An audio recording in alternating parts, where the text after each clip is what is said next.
the early morning hours of February 21, eurozone finance ministers reached what appears to be a final agreement on Greece's second sovereign bailout.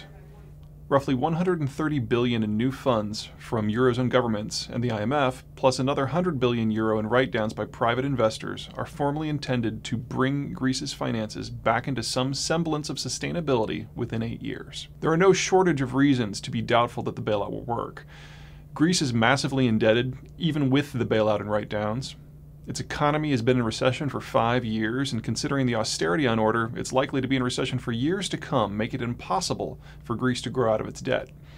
And Greece's political commitment to the measures are suspect at best. The Europeans who negotiated this bailout, however, know that Greece isn't salvageable. From Stratfor's point of view, the issue isn't so much the bailout or even Greece's unrecoverability. Both have been facts of life in Europe for months now. What is most dynamic about this week's event is the method of enforcement that the Europeans are attempting to attach to that bailout. The first layer of enforcement lies in Greek law.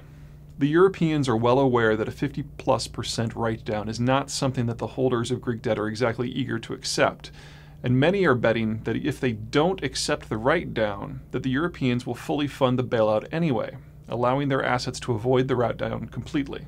To avoid that, the Greeks are threatening to change the law that allows bondholders to resist that write-down in the hopes of maintaining the full face value of their holdings. Critics say that such a unilateral change in terms would constitute a default, and technically, they're correct. However, it is all but certain that European institutions, most notably the European Central Bank, would interpret the laws differently. After all, there have already been several modifications to what voluntary means in order to push the bailout process forward. The second layer of enforcement would lie at the European level.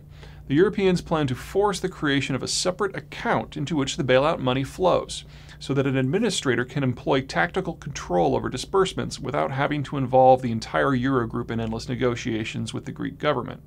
Furthermore, so long as Greece, or any other state, is under a bailout, an outside authority could install a sort of overseer into the country who exercises operational control over the country's taxation and spending policies. Among the rationale for such controls would be to ensure that first priority is given to paying off Athens' creditors, slashing spending to the bone, and only as a distant third doing all the normal things that governments are normally charged with, such as paying pensions and defending the country.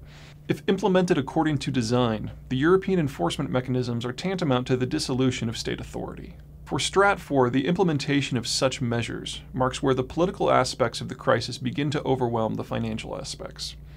The decision to save the eurozone, whatever the financial cost, has already been made, and the Northern Europeans are attempting to force the Southern Europeans to pay as much of that cost as possible.